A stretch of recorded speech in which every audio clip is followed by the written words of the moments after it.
नमस्कार मित्रों, जय हिंद, वंदे मातरम। कैसे हैं आप लोग? उम्मीद है सब लोग स्वस्थ होंगे, कुशल होंगे और पढ़ाई भी जम के कर रहे होंगे, क्योंकि ठंड का मौसम है। ठंड में रात बड़ी होती है और हम लोग तो भैया रात के ही जीव है, रात में ही पढ़ना पसंद करते हैं। रात लंबी होती है तो बहुत सारा कोर्स जो है हमारा निकल जाता है यदि हम लोग ढंग से पढ़े तो। वैसे नींद भी बहुत आती है भाई, तो थोड़ा सा संभल के रहिएगा, नींद में मत भटकिएगा और अपने सपनों को जीवित रखते हुए खूब मन लगा करके पढ़ाई कीजिएगा।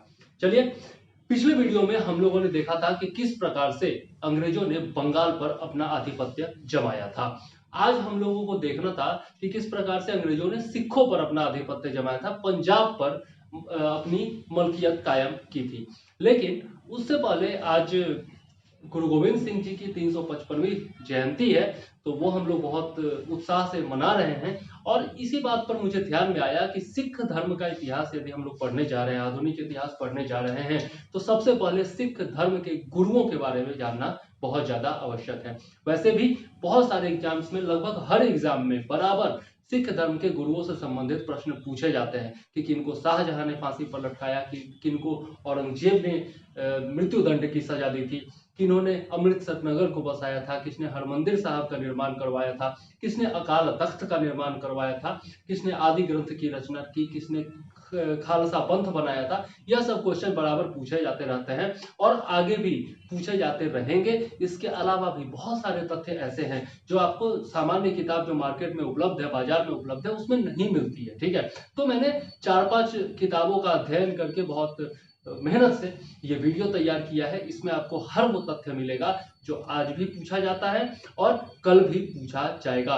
तो पूरा वीडियो बहुत ध्यान से देखिएगा, क्योंकि बहुत सारे नए तथ्य आपके सामने आने वाले हैं। बिल्कुल स्किप मत कीजिएगा, एक भी पॉइंट स्किप किया तो हो सकता है आपके परीक्षा में आए और आप प्रश्न का जवाब न दे सके। ठीक है, तो चूंकि आपको अन्य छात्रों से आगे निकलना है तो आपको आगे की सोच रखनी होगी। मार्केट में जो किताब उपलब्ध है वो तो सब पढ़ रहे हैं, जो चीजें मार्केट में उपलब्ध नहीं है उनके बारे में देखिए कि कौन कौन से नए तथ्य आप पढ़ सकते हैं, तभी आप उनसे आगे निकल पाएंगे। तो आइए, अगर आप चैनल पर नए हैं तो जरूर सब्सक्राइब कर लीजिए चैनल को और घंटी का आइकॉन दबा दीजिए, ताकि आपको सारे वीडियोस का नोटिफिकेशन टाइम पर मिलता रहे। यदि आपको लगे कि हाँ, मैंने इस वीडियो को बनाने में मेहनत की है और आपको कुछ नई जानकारियां मिली है जो आपने आज तक नहीं पढ़ी थी, तो जरूर से जरूर वीडियो को लाइक कर दीजिएगा और कमेंट में बताइएगा आपको ये वीडियो कैसा लगा। ठीक है, तो चलिए वीडियो को लंबा न करते हुए शुरू करते हैं आज का अपना अध्याय। और मैं चंद्रवर्धन एक बार फिर आपका स्वागत करता हूं पीसीएस एडुकेयर में।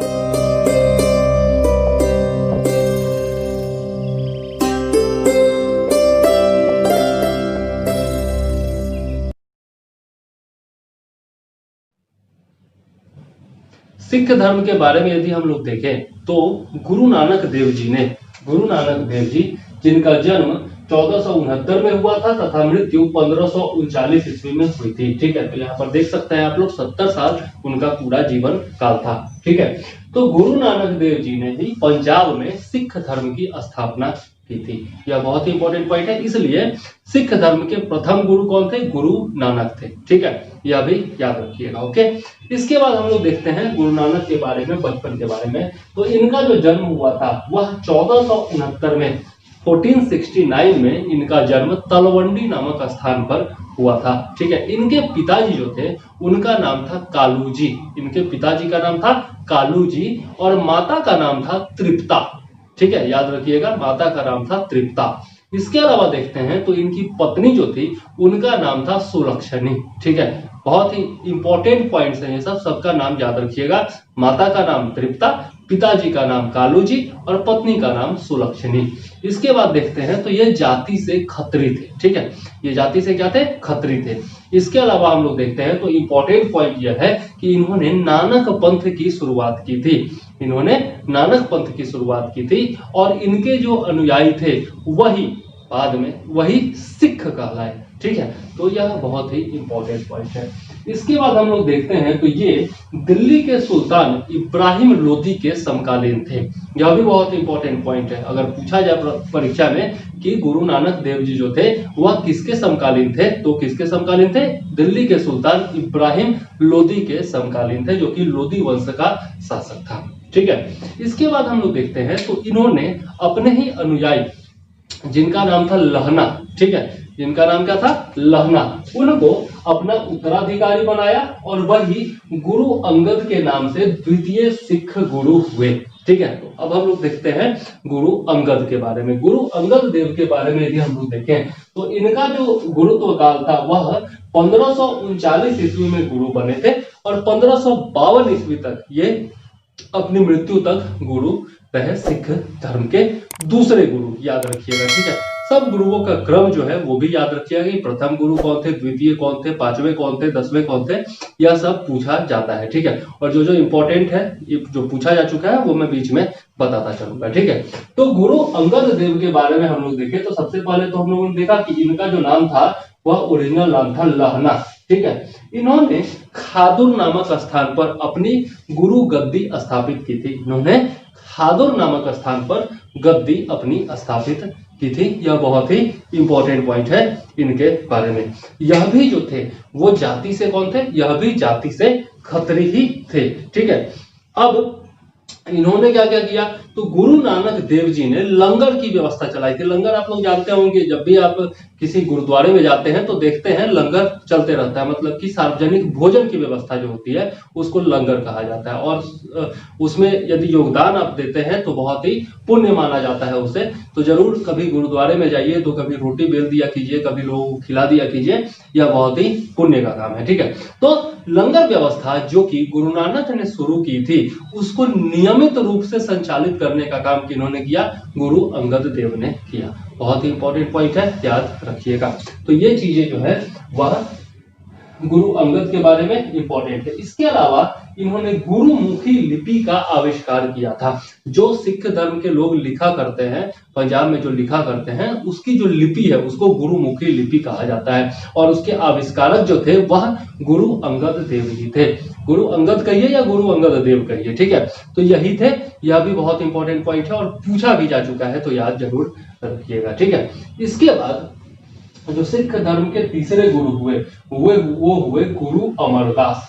ठीक है, गुरु अमरदास जो है इनका गुरुत्व काल जो था 1552 ईस्वी में गुरु अंगद जी की मृत्यु के बाद ये सिख धर्म के तीसरे गुरु बने थे 1552 में, और 1574 ईस्वी तक में अपनी मृत्यु तक यह गुरु रहे सिख धर्म के। ठीक है, तीसरे गुरु। ठीक है, याद रखिएगा, तीसरे गुरु गुरु अमरदास। ठीक है, अब ये जो थे वो अकबर के समकालीन थे। ये किसके समकालीन थे, अकबर के समकालीन थे। यह भी पूछा जा सकता है कि अकबर के समकालीन कौन कौन सिख गुरु थे। दो गुरु हम लोग देखेंगे जो कि अकबर के समकालीन थे, तो उनमें से एक जो है वह गुरु अमरदास है। ठीक है, इन्होंने गोइंदवाल नामक स्थान पर अपनी गद्दी स्थापित की थी। अपनी जो गुरु गद्दी है इन्होंने गोइंदवाल नामक स्थान पर स्थापित की थी, जहां पर अकबर इनसे मिलने भी गया था, ऐसा कहा जाता है। इसके अलावा अकबर ने इनकी बेटी बीबी भानी, अकबर ने इनकी पुत्री बीबी भानी के नाम पर कुछ जमीन भी दान में दी थी, ऐसा भी कहा जाता है। ठीक है, तो यह कुछ इंपॉर्टेंट पॉइंट है। वैसे कुछ खास ज्यादा इंपॉर्टेंट पॉइंट इनके बारे में नहीं है, लेकिन फिर भी याद जरूर रखिएगा। हो सकता है परीक्षा में पूछ दिया जाए, या तो जरूर पूछा जा सकता है कि अकबर के समकालीन कौन थे, तो याद जरूर रखिएगा। ठीक है, इसके बाद हम लोग देखते हैं, तो इसके बाद नंबर आता है गुरु रामदास का। ठीक है, गुरु रामदास जो थे यह भी जो थे गुरु रामदास यह अकबर के समकालीन थे। इनका जो गुरुत्व काल है वह 1574 ईस्वी में गुरु बने थे, गुरु अमरदास की मृत्यु के बाद, और यह जो है 1581 ईस्वी तक सिख धर्म के चौथे गुरु रहे थे, गुरु रामदास। इंपॉर्टेंट है, याद रखिएगा। और इनके बारे में और भी बहुत सारे इंपॉर्टेंट पॉइंट है, तो धीरे धीरे करके मैं बताता हूँ। सबसे पहला तो पॉइंट यही हो गया कि यह भी अकबर के समकालीन थे। ठीक है, उसके बाद हम लोग देखते हैं, तो दूसरा पॉइंट यह है कि अकबर द्वारा दान की गई 500 बीघा जमीन पर इन्होंने अमृतसर नामक नगर बसाया था। ठीक है, यह जरूर याद रखिएगा। ठीक है, और अमृतसर बाद में नाम पड़ा, पहले जो इसका नाम था वह रामदासपुर ही था। गुरु रामदास के नाम पर ही अमृतसर का पुराना नाम क्या था, रामदासपुर था। ठीक है, यह भी बहुत इंपॉर्टेंट पॉइंट है, याद रखिएगा। अमृतसर नगर की स्थापना किसने की थी, यह बराबर पूछा जाता है। इसके बाद हम लोग देखते हैं, तो इन्होंने गुरु का जो पद था, गुरु का जो पद था उसको पैतृक बना दिया था। मतलब कि इन्होंने अपने ही पुत्र गुरु अर्जुन देव को, इन्होंने अपने ही पुत्र अर्जुन जिनका नाम था उनको गुरु बनाया था। ठीक है, तो चूंकि पुत्र को इन्होंने अपना गुरु बना, मतलब कि पुत्र को ही अगला गुरु बनाया। ठीक है, तो इसलिए यहां से गुरु का जो पद था वह पैतृक करने का काम इन्होंने किया था। यह भी इंपॉर्टेंट पॉइंट है। ठीक है, पूछा जा सकता है कि कब से, किनके समय से गुरु का जो पद था वह पैतृक हो गया। ठीक है, तो यहां से यह देखा जाता है। ठीक है, और यहां पर यह भी इंपॉर्टेंट है कि अमृतसर नगर की स्थापना हेतु चंदा लेने के लिए या फिर धन वसूलने के लिए इन्होंने अपने शिष्यों को भेजा था चारों तरफ। ठीक है, तो जो शिष्यों को इन्होंने भेजा था वो क्या कहलाए, रामदासी कहलाए थे। ठीक है, तो यदि पूछता है कोई या फिर एग्जाम में ही पूछा जाता है कि रामदासी कौन थे, तो यह आप आसानी से बता सकते हैं। अब ओके, अब हम लोग देख लेते हैं अगले गुरु कौन थे, गुरु अर्जुन देव। उनके बारे में यदि देखें तो 1581 ईस्वी में यह सिख धर्म के 5वें गुरु बने थे और 1606 ईस्वी तक यह गुरु थे। इनके बारे में बहुत कुछ पूछा जाता है, तो एक पॉइंट जो है बहुत ध्यान से सुनिएगा। ठीक है, इनको सबसे पहले तो इनको सच्चा बादशाह कहा जाता है। बहुत ही इंपॉर्टेंट पॉइंट है कि सच्चा बादशाह किसको कहा जाता है, गुरु अर्जुन देव को कहा जाता है। इन्होंने अमृतसर नगर में अमृतसर और संतोषसर नामक 2 तालाबों का निर्माण करवाया था। बहुत ही इंपॉर्टेंट पॉइंट है। अमृतसर में तालाब का निर्माण किसने करवाया था, तो गुरु अर्जुन देव ने करवाया था। इसके बाद हम लोग देखते हैं तो 1589 ईस्वी में, वही भी आई पॉइंट है, 1589 ईस्वी में अमृतसर में जो तालाब था उसी के बीच में इन्होंने हरमंदिर साहब की स्थापना की थी। अमृतसर जब भी हम लोग जाते हैं तो हरमंदिर साहब जरूर जाते हैं, उसी के लिए ही लोग आजकल अमृतसर जाते ही हैं। तो हरमंदिर साहब की जो स्थापना करवाई थी वह गुरु अर्जुन देव ने 1589 ईस्वी में करवाई थी। बहुत ही इंपॉर्टेंट पॉइंट याद रखिएगा। ठीक है, हरमंदिर साहब की इन्होंने स्थापना की थी, करवाई थी। और उसकी नींव किसने रखी थी, उसकी नींव रखी थी कादरी वंश के संत मियां मीर ने। ठीक है, यह भी इंपॉर्टेंट पॉइंट है। यह तो पूछा ही जाता है कि हरमंदिर साहब की स्थापना किन्होंने करवाई थी, लेकिन आगे चल के हो सकता है यह भी पूछ दिया जाए कि हरमंदिर साहब की नींव किसने रखी थी, तो नींव रखी थी कादरी वंश के, कादरी संप्रदाय के संत मियां मीर ने। ठीक है, यह आपको बहुत कम किताबों में मिलेगा पढ़ने को। ठीक है, इसके बाद हम लोग देखते हैं तो इन्होंने 3 प्रमुख नगरों की स्थापना की थी। ठीक है, करतारपुर कॉरिडोर आप लोग बार बार सुनते हैं, तो करतारपुर नगर की स्थापना जो है वो गुरु अर्जुन देव ने ही करवाई थी। इसके अलावा देखते हैं तो तरन तारण का भी नाम आप लोग सुनते होंगे, पंजाब में है। तरन तारण की भी जो स्थापना है वह गुरु अर्जुन देव ने ही करवाई थी। इसके अलावा हम लोग देखते हैं तो गोविंदपुर नामक नगर की भी स्थापना इन्होंने करवाई थी। ठीक है, और गोविंदपुर जो है वह व्यास नदी के तट पर है, जिसकी स्थापना इन्होंने 1595 ईस्वी में करवाई थी। तो ये इंपॉर्टेंट पॉइंट है, याद जरूर रखिएगा किन किन नगरों की स्थापना गुरु अर्जुन देव ने करवाई थी। और इन्होंने भी, जैसे गुरु रामदास ने अमृतसर नगर की स्थापना हेतु अपने शिष्यों को धन वसूलने भेजा, उसी प्रकार से गुरु अर्जुन देव ने भी अपने शिष्यों को धन वसूलने के लिए भेजा, क्योंकि उनको विभिन्न नगरों की स्थापना करनी थी। तो इन्होंने जिन शिष्यों को भेजा वो मनसद या फिर मेउरा कहलाते हैं। मनसद या फिर मेउरा कहलाते हैं। जो गुरु रामदास ने भेजा था वो क्या कहलाए, रामदासी कहलाए। लेकिन यहाँ पर जो गुरु अर्जुन देव ने भेजा शिष्यों को तो वो मनसद या फिर मेउरा कहलाए। ठीक है, याद जरूर रखिएगा, इंपॉर्टेंट पॉइंट है। ठीक है, इसके बाद देखते हैं तो इन्होंने अपने शिष्यों से आय का 10%, आय का 1/10वां भाग, ठीक है, 10% कहिए या 1/10वां भाग कहिए, तो इन्होंने अपने शिष्यों से उनके आय का 1/10वां भाग आध्यात्मिक कर के रूप में लेना स्वीकार किया। ठीक है, यह बहुत इंपॉर्टेंट पॉइंट है। आध्यात्मिक कर लेने की शुरुआत किन्होंने की थी, शिष्यों से धन लेने की शुरुआत किन्होंने की थी, तो गुरु अर्जुन देव ने की थी। ठीक है, इसके बाद हम लोग देखते हैं तो 1604 ईस्वी में इन्होंने आदि ग्रंथ की रचना की थी। 1604 ईस्वी में इन्होंने आदि ग्रंथ की रचना की थी। बहुत ही इंपॉर्टेंट पॉइंट है, पूछा भी जा चुका है, आगे भी पूछा जा सकता है, तो याद रखिएगा। इसके बाद हम लोग देखते हैं तो 1606 1606 ईस्वी में जहांगीर ने इनको बुलवाया था। ठीक है, 1606 ईस्वी में जहांगीर ने इनको बुलवाया था। ठीक है, और जहांगीर ने इनको इस्लाम धर्म कबूल करने के लिए कहा। ठीक है, तो दिल्ली बुलाया और बोला कि भैया इस्लाम धर्म कबूल कर लो, नहीं तो हत्या कर देंगे। अब ये सिख धर्म के गुरु थे, इन्होंने कहा कि भैया मेरा हत्या कर दो, सर कटा सकते हैं लेकिन सर झुका सकते नहीं।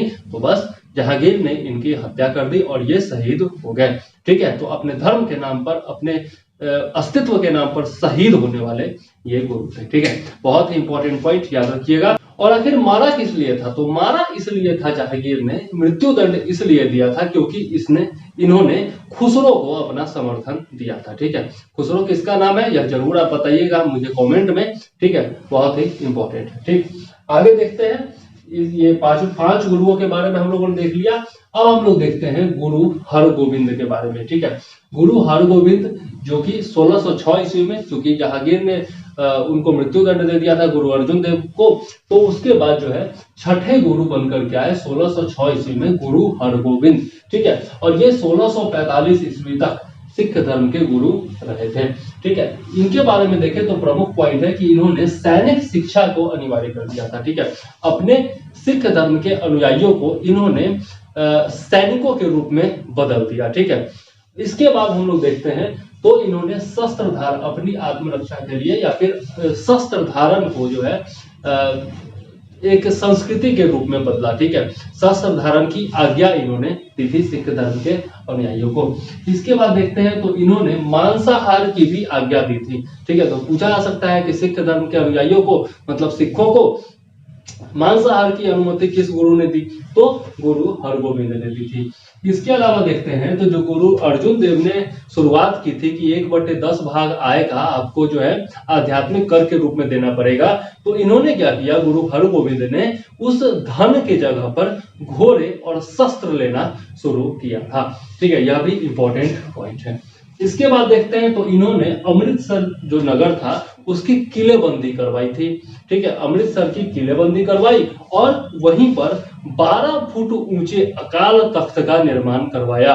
तो पूछा जा सकता है कि अकाल तख्त का निर्माण किसने करवाया था? तो अकाल तख्त का निर्माण अमृतसर में गुरु हरगोविंद ने करवाया था, जो कि सिख धर्म के छठे गुरु थे। याद जरूर रखिएगा। इसके बाद देखते हैं तो जहांगीर ने इनको 2 वर्ष तक कैद में रखा था।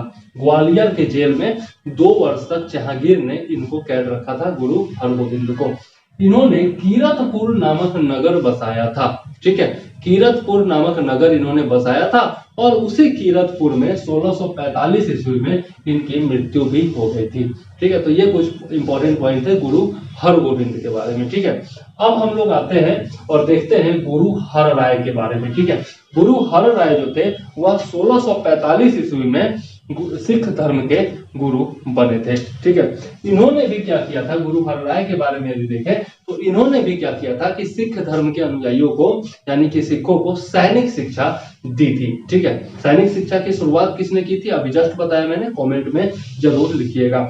इनके समय में शाहजहां के पुत्रों में उत्तराधिकार का युद्ध शुरू हो चुका था और यहाँ पर देखते हैं तो सामूगढ़ की पराजय के बाद, सामूगढ़ नामक किले पर पराजय के बाद दारा सिकोह जो था वह इनसे आकर के मिला था, इनसे गुरु हर राय से। ठीक है, इंपॉर्टेंट पॉइंट है, याद रखिएगा।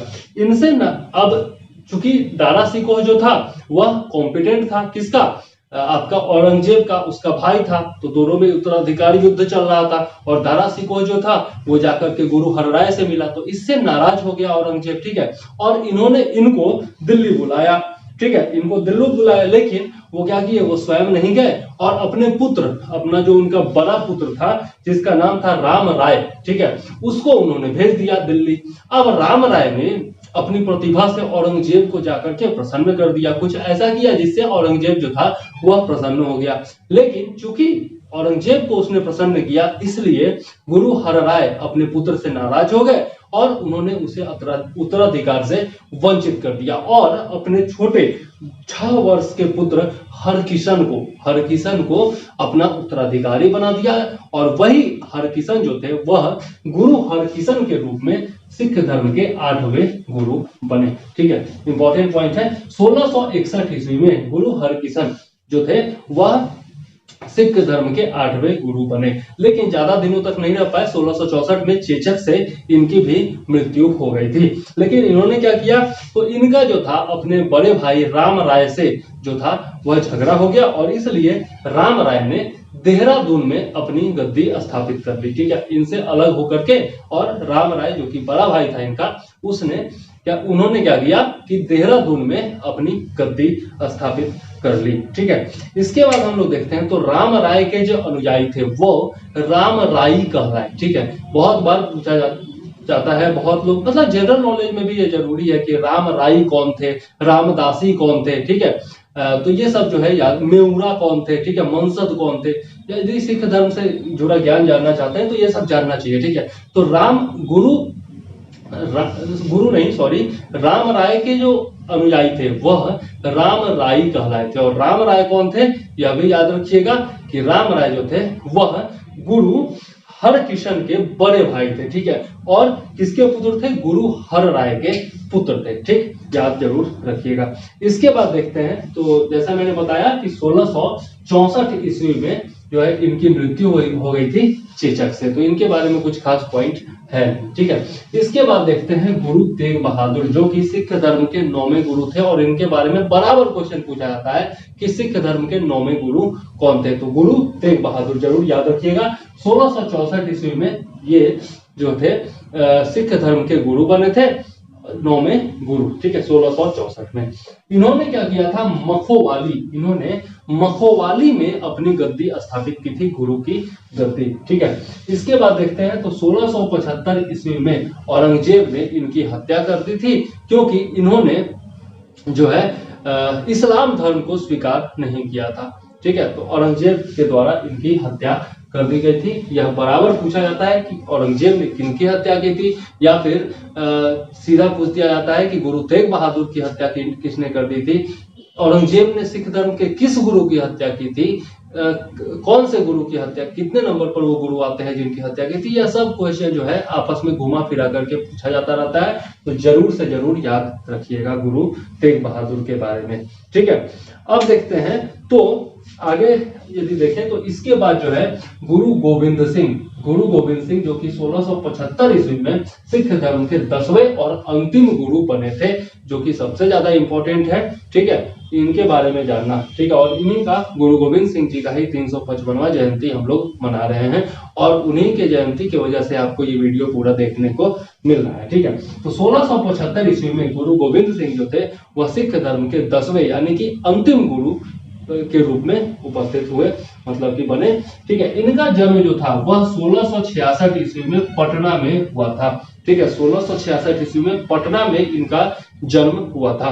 ठीक है, यह याद जरूर रखिएगा। और इनके बारे में जो है डिटेल में मैं और बताया हूं कि किस प्रकार से इनका जन्म हुआ, किस प्रकार से आपके जो गुरु तेग बहादुर थे वो पटना आए थे और इनका जन्म पटना में किस प्रकार से हुआ। यह सारी कहानी मैं बताया हूं जब मैंने आधुनिक बिहार का इतिहास आप लोगों को पढ़ाया था, तो वो वीडियो भी लिंक डिस्क्रिप्शन में दे दूंगा, वो वीडियो देख लीजिएगा, आपको सारी कहानी पता चल जाएगी। यहाँ पर ज्यादा वीडियो को लंबा नहीं करते हैं क्योंकि पढ़ा चुका हूं। ठीक है, तो इनके बारे में यदि देखें तो आनंदपुर नामक स्थान जो कि मखोवाल के पास ही स्थित है, वहां पर इन्होंने अपनी गद्दी स्थापित की थी। ठीक है, यह याद रखिएगा।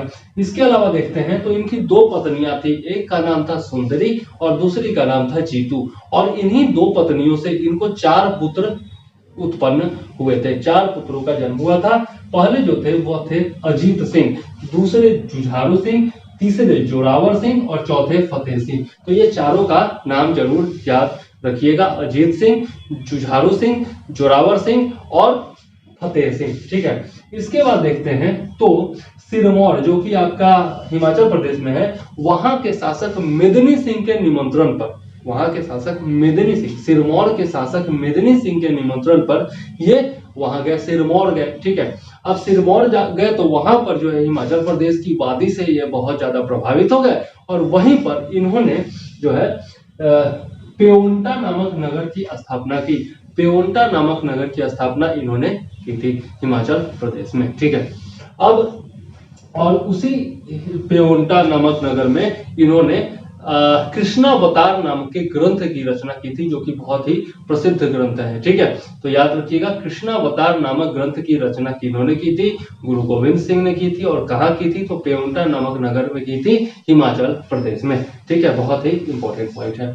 इसके बाद हम लोग देखते हैं तो इनकी जो आत्मकथा थी, गुरु गोविंद सिंह की जो आत्मकथा थी, उसका नाम है विचित्र नाटक, ठीक है। यह बहुत ही इंपॉर्टेंट पॉइंट है, मतलब पूछा जा सकता है, एकदम वीवीआई पॉइंट मान के चलिए। विचित्र नाटक किसकी आत्मकथा है? तो गुरु गोविंद सिंह की आत्मकथा है विचित्र नाटक। इसके अलावा इन्होंने एक और पुस्तक लिखी थी जिसका नाम था चंदी दीवर। चंदी दीवर नामक पुस्तक की रचना किन्होंने की थी? गुरु गोविंद सिंह जी ने की थी, याद रखिएगा, ठीक है। इसके बाद देखते हैं तो आपका आनंदपुर और कीरतपुर के बीच, आनंदपुर और कीरतपुर के बीच इन्होंने 4 किलों का निर्माण करवाया था। और वो किले कौन कौन थे? आनंदगढ़ का किला, केसगढ़ का किला, लोहगढ़ का किला और फतेहगढ़ का किला। यह बहुत ही इंपॉर्टेंट पॉइंट है, याद जरूर रखिएगा, ठीक है। 4 किलों का निर्माण इन्होंने क्यों करवाया था? तो श्रीनगर के शासक फतेह शाह ने, श्रीनगर के शासक फतेह शाह ने गुरु गोविंद सिंह के बढ़ते प्रभाव से चिंतित होकर इन पर आक्रमण कर दिया था, ठीक है। क्योंकि ये पहाड़ी में रह रहे थे और पहाड़ी जितने भी प्रमुख थे, पहाड़ी शासक जितने भी थे, उन पर इनका बहुत ज्यादा प्रभाव पड़ रहा था। तो इससे कश्मीर, हिमाचल प्रदेश के ऊपर में ही तो है कश्मीर, तो वहां का जो शासक था वो बड़ा परेशान हो गया और उसने क्या किया? पहाड़ी राज्यों पर आक्रमण कर दिया। अब पहाड़ी राज्यों की सहायता के लिए गुरु गोविंद सिंह जी गए और उसको मार करके भगा दिया इन्होंने, ठीक है। तो चूंकि दोबारा आक्रमण न हो इसलिए उन्होंने 4 किलों का निर्माण करवाया और वही किले थे आपके आनंदगढ़ का किला, केसगढ़ का किला, लोहगढ़ का किला और फतेहगढ़ का किला। और ये चारों किले जो थे वो आनंदपुर और कीरतपुर के बीच में स्थित थे। बहुत ही इंपॉर्टेंट पॉइंट है, याद जरूर रखिएगा। इसके बाद हम लोग देखते हैं नादौन के युद्ध में के बारे में, जो कि 1690 ईस्वी में हुआ था, ठीक है। इसमें मुगल सेना ने आक्रमण किया था पहाड़ी राज्यों पर और उनका मुगल सेना का नेतृत्व कर रहा था आलिफ खां। आलिफ खां जो था वह मुगल सेना का नेतृत्व कर रहा था। उसने क्या किया कि कलापुर नामक पहाड़ी राज्य पर आक्रमण कर दिया। वहां का शासक जो था, कलापुर का शासक था आपका भीमचंद्र, ठीक है। उसने क्या किया? गुरु गोविंद सिंह जी से मदद मांगी। अब गुरु गोविंद सिंह जी मदद के लिए पहुंच गए और उसने जो है, उन्होंने जो है वो मुगलों की सेना को खदेड़ दिया, ठीक है, मतलब कि पराजित करके भगा दिया, ठीक है। यह बहुत ही इंपॉर्टेंट पॉइंट है। इसके बाद देखते हैं हम लोग खालसा पंथ की स्थापना, ठीक है। तो ये नादौन का युद्ध कब हुआ था? ये याद रखिएगा, 1690 ईस्वी में। और गुरु गोविंद सिंह जी ने किसको हराया था? तो मुगलों की सेना को हराया था। और मुगलों की सेना का सेनापति कौन था? तो आपका आलिफ खान था। ये तीनों जरूर याद रखिएगा पॉइंट। अब हम लोग देखते हैं खालसा की स्थापना। खालसा की स्थापना गुरु गोविंद सिंह जी ने 1699 ईस्वी में की थी। ऐसा कहा जाता है कि इन्होंने एक बार अपने वैसाखी के दिन जो है अपने अनुयायियों को बुलाया अपने पास और उनकी परीक्षा ली, ठीक है। तो उस परीक्षा में अपना प्राण त्यागने के लिए 5 लोग जो थे वह आगे आए, ठीक है। उसमें 5 लोग जो आगे आए उनको पंच प्यारे कहा जाता है, ठीक है। किसी भी सिख धर्म के अनुयायी से पूछिएगा, किसी भी सिख से पूछिएगा तो पंच प्यारे के बारे में आप वो जरूर बताएंगे, ठीक है। तो पंच प्यारे में कौन कौन है ये नाम जरूर याद रखिएगा। पहला है दयाराम खत्री, दयाराम खत्री। दूसरे हैं धर्मदास। तीसरे हैं मोहकम चंद्र, ठीक है। चौथे हैं आपके हिम्मत भीवर और 5वें हैं आपके साहेब चंद्र, ठीक है। और इनको जो है कहा जाता है क्या? पंच प्यारे कहा जाता है। अब इसमें इसके बारे में यदि हम लोग डिटेल में देखें तो ये जो थे कौन कौन थे हम लोग देखते हैं। इसमें जो दयाराम खत्री थे वो लाहौर के थे, ठीक है। दयाराम खत्री जो थे वो लाहौर के थे आपके। उसके बाद देखते हैं धर्मदास जो थे वो दिल्ली के जाट थे। इसके बाद देखते हैं तो मोहकम चंद्र छिंबा, इनका पूरा नाम है मोहकम चंद्र छिंबा, मोहकम चंद्र छिंबा जो थे वो द्वारका के दर्जी थे। द्वारका जानते ही हैं आपका, द्वारका कहाँ है, गुजरात में है, तो द्वारका के दर्जी थे। ठीक है, इसके बाद हम लोग देखते हैं तो जगन्नाथ नामक जगह के थे हिम्मत भीवर। जगन्नाथ जानते ही हैं, पूरी उड़ीसा। ठीक है, तो वहां के हिम्मत भीवर थे। और इसके बाद जो थे बीबर नामक स्थान का एक नायक थे जो थे साहेब चंद्र। ठीक है, तो इनके बारे में डिटेल में मैंने बताया, पंच प्यारे के बारे में, या याद रखिएगा। नीचे मैं अपने नोट्स में देख रहा हूं, तो ये मत समझिए कहीं से देख के बता रहा हूँ, ये आपका नोट्स मेरा ही है। ठीक है, क्योंकि मैंने सारे किताबों से तैयार किया है, तो कुछ पॉइंट जो है कोई भी पॉइंट छूटे ना, इसलिए नीचे देखना जरूरी है, नोट्स देख करके पढ़ाता हूँ। ठीक है, तो इसमें कोई बड़ी बात नहीं है। अब देखते हैं, तो यहीं से इसी घटना के बाद से जो यहाँ पर जो परीक्षा ली गई थी गुरु गोविंद सिंह जी के द्वारा, इसी घटना के बाद से जो सिख पुरुष हैं वो अपने नाम के आगे सिंह टाइटल लगाने लगे, और जो महिलाएं हैं वो अपने नाम के आगे कौर टाइटल लगाने लगी। आप सुने होंगे बहुत बार फिल्मों में, या फिर आपके आसपास भी जो सिख लोग रहते होंगे, तो उनमें आपका सिंह टाइटल तो फेमस है। मनमोहन सिंह प्रधानमंत्री भी हमारे हुए हैं, उनका भी टाइटल सिंह है। इसके अलावा देखते होंगे आप कौर जो है वह महिलाएं लगाने लगी इसी के बाद से। ठीक है, आगे देखते हैं, इन्होंने जो है यहाँ पर खालसा में अपने अनुयायियों को, सिखों को 5 चीजें रखने के अनिवार्य बताया। ठीक है, 5 चीजें जो है सिख धर्म के अनुयायी अनिवार्य रूप से रखते हैं। ठीक है, उसमें पहला है कंघा। ठीक है, कंघा। ठीक है, उसके बाद है आपका कच्छा, कंघा, कच्छा, करा, कृपान। ठीक है, कंघा, कच्छा, करा, कृपान और केस। ठीक है, केस आप देखते होंगे सिख धर्म के अनुयायियों का जो बाल होता है वो बहुत बड़ा बड़ा होता है, लेकिन पगड़ी से छुपा होता है, इसलिए आपको दिखाई नहीं देता। तो उनका बाल जो है वो बड़ा होता है, वो कटवाते नहीं है। तो केस जो है वह रखना अनिवार्य बताया, केस हो गया। दूसरा कंघा हो गया। ठीक है, अब इतना बड़ा बड़ा बाल रहेगा, केस रहेगा, तो कंघा तो चाहिए होगा। ठीक है, तो केस हो गया, कंघा हो गया, कड़ा हो गया, कड़ा जो हम लोग हाथ में पहनते हैं वो कड़ा हो गया। फिर आपका हो गया कृपान। ठीक है, कृपान आप लोग देखते होंगे सिख धर्म के अनुयायी जो लोग होते हैं वो इस प्रकार से चमड़े का बेल्ट होता है और उसमें कृपान हमेशा रखते हैं अपने पास में। ठीक है, कृपान हो गया, और एक हो गया आपका कच्छा। ठीक है, तो ये 5 चीजें रखना अनिवार्य बताया। अब हम लोग देखते हैं आनंदपुर के प्रथम युद्ध के बारे में, जो कि 1701 ईस्वी में हुआ था। 1701 ईस्वी में आपका आनंदपुर का प्रथम युद्ध हुआ था, याद रखिएगा।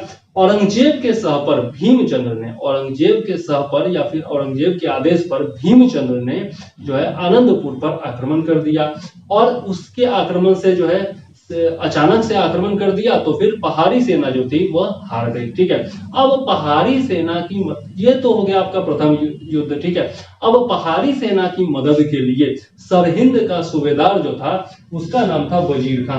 तो सरहिंद का सूबेदार वजीर खां जो था उसने अपनी सेना भेजी। ठीक है, और इस प्रकार से आपका द्वितीय युद्ध हुआ। ठीक है, अब जो द्वितीय युद्ध हुआ आपका आनंदपुर का वह 1704 ईस्वी में हुआ था। ठीक है, अब 1704 ईस्वी में जो युद्ध हुआ, इसमें क्या हुआ कि जोरावर सिंह और फतेह सिंह, जोरावर सिंह एवं फतेह सिंह तथा उनकी मां, जोरावर सिंह फतेह सिंह मैंने बताया कि गुरु गोविंद सिंह जी के पुत्र थे। ठीक है, और उनकी मां को बंदी बना लिया गया। ठीक है, अब बंदी बना लिया गया और उनको जो है भेज दिया गया, सरहिंद भेज दिया गया। ठीक है, वहीं पर सरहिंद में ही जो है जोरावर सिंह और फतेह सिंह को जिंदा दीवार में चुनवा दिया गया। ठीक है, जिंदा दीवार में चुनवा दिया, और यह दशा देख करके, यह स्थिति देख करके उनकी जो मां थी उनकी भी मृत्यु हो गई थी। तो इस प्रकार से गुरु गोविंद सिंह जी के 2 पुत्र शहीद हुए थे आपके आनंदपुर के द्वितीय युद्ध में,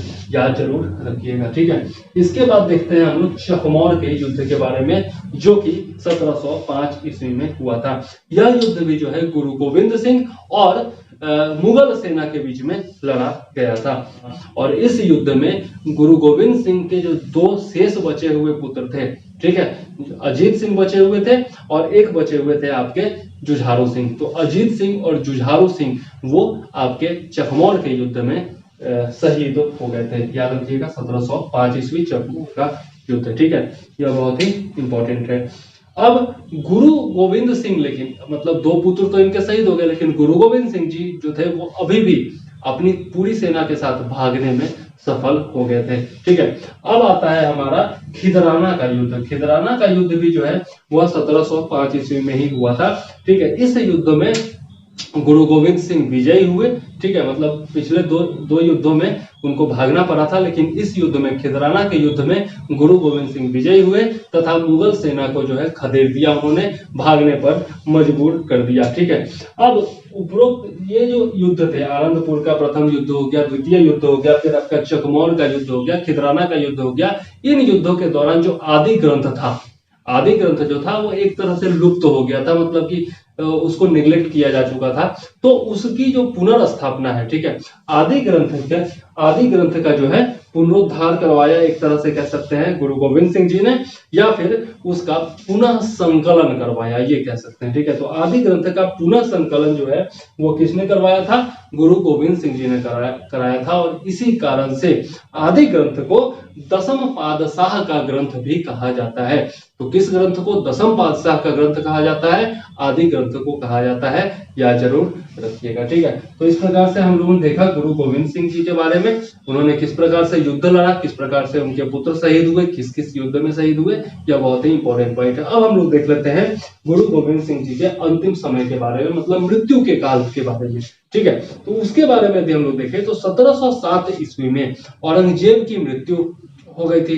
ठीक है, और जब इसकी सूचना उनको मिली तो उन्होंने उत्तराधिकार के युद्ध में औरंगजेब के पुत्र बहादुर शाह जफर की सहायता की। ठीक है, अब बहादुर शाह जफर की जो सहायता की तो उससे उनके जो है मधुर संबंध बन गए थे, और इस मधुर संबंध के कारण जो है सरहिंद का नवाब जो था आपका वजीद खां, ठीक है, सरहिंद का नवाब या फिर सरहद का नवाब, जो सरहद या सरहिंद लिखता है, तो वहां का जो नवाब था वजीद खां था, वह बड़ा परेशान हो गया और उसने क्या किया? आक्रमण कर दिया। ठीक है, उसने क्या किया? आक्रमण कर दिया, और दो अपने जो सैनिक थे उनमें से दो पठानों को गुरु गोविंद सिंह जी के पीछे लगा दिया।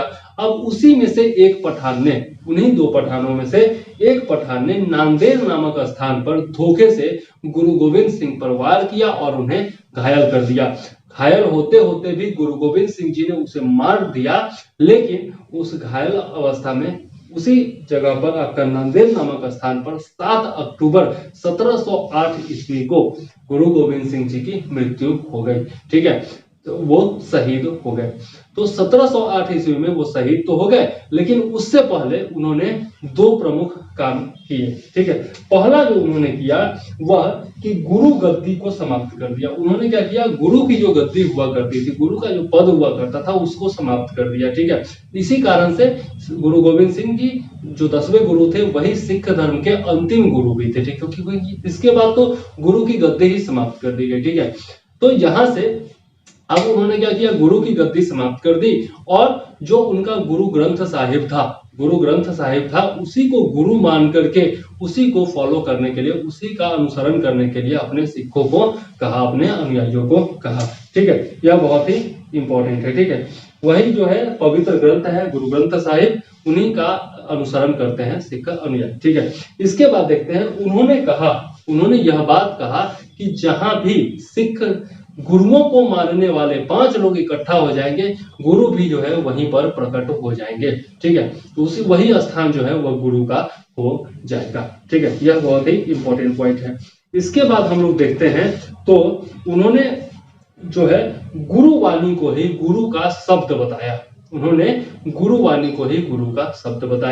यह बहुत ही इंपॉर्टेंट पॉइंट है। और उन्होंने मृत्यु से पहले जो है बंदा बहादुर, ठीक है, उन्होंने मृत्यु से पहले बंदा बहादुर को राजनीतिक जो आपका राजनीतिक शक्ति धारण करने के लिए कहा था।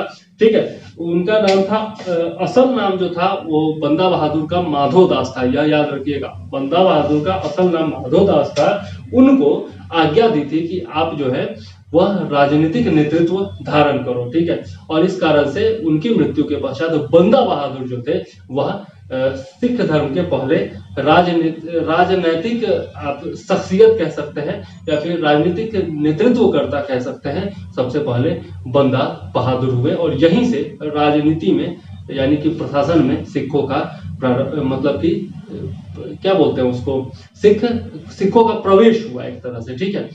तो इसके बाद फिर आगे देखेंगे हम लोग किस प्रकार से बंदा बहादुर का शासन चला, किस प्रकार से उसके बाद रणजीत सिंह जी आए, उसके बाद किस प्रकार से साम्राज्य विस्तार हुआ सिखों का, किस प्रकार से उन्होंने अपना साम्राज्य आगे बढ़ाया और किस प्रकार से फिर अंग्रेजों से उनका युद्ध हुआ, आंग्ल सिख युद्ध हुआ और किस प्रकार से फिर अंग्रेजों का सिखों पर वर्चस्व कायम हुआ, पंजाब पर वर्चस्व कायम हुआ, ठीक है। लेकिन यह सब हम लोग अगले वीडियो में देखेंगे, तो जरूर से जरूर चैनल को सब्सक्राइब कर लीजिए यदि आप नए हैं, ताकि आपको आगे आने वाले सारे वीडियोस का नोटिफिकेशन मिलता रहे। और यदि वीडियो पसंद आया हो, आपको लगा हो मैंने मेहनत से वीडियो बनाया है और बहुत सारे ऐसे तथ्य बताए हैं जो पहले आप नहीं जानते थे या फिर जानने के इच्छुक थे, लेकिन अन्य किताबों में आपको ये जानकारी नहीं मिल पाती थी, तो जरूर वीडियो को लाइक कर दीजिएगा और कमेंट में भी बताइएगा, ठीक है। तो चलिए वीडियो को ज्यादा लंबा न करते हुए बस इतना लास्ट में कह देता हूं कि आज से मतलब आज 21 जनवरी से मेरा बीपीएससी का प्रोग्राम शुरू हो चुका है, ठीक है। और बीपीएससी के लिए बहुत ज्यादा इंपॉर्टेंट है गुरु गोविंद सिंह जी, क्योंकि इनका जन्म पटना में हुआ था, ठीक है, यह भी याद रखिएगा। तो बीपीएससी का जो मेरा प्रोग्राम है वह शुरू हो चुका है। बीपीएससी के सारे नोट्स दिए जाएंगे आपको, बिहार स्पेशल नोट्स, जीएस 1-2 जो मेंस का होता है वो उसका सारा नोट्स दिया जाएगा, पीटी का नोट्स दिया जाएगा। इसके अलावा आपका जो है करंट अफेयर्स का भी नोट्स दिया जाएगा, टेस्ट सीरीज वगैरह सब कुछ दिया जाएगा और वीडियो के माध्यम से तो समझा ही रहा हूं मैं, ठीक है। तो यह सब आपको मात्र 2500 रुपए में मिलने वाला है। 9 महीने में टोटल कोर्स खत्म होगा। अक्टूबर में एग्जाम है, उससे पहले आपका सारा कोर्स खत्म कर दूंगा वीडियो के माध्यम से भी और आपका नोट्स लेकर के भी। तो यदि आप जुड़ना चाहते हैं तो अभी व्हाट्सएप कीजिए 9525360283 पर, ठीक है। चलिए, इससे ज्यादा मुझे कुछ नहीं कहना। अब वीडियो को ज्यादा लंबा न करते हुए वीडियो को यहीं पर समाप्त करते हैं और पूरा वीडियो देखने के लिए मैं चंद्रवर्धन आपका धन्यवाद देता हूं। जय हिंद, वंदे मातरम।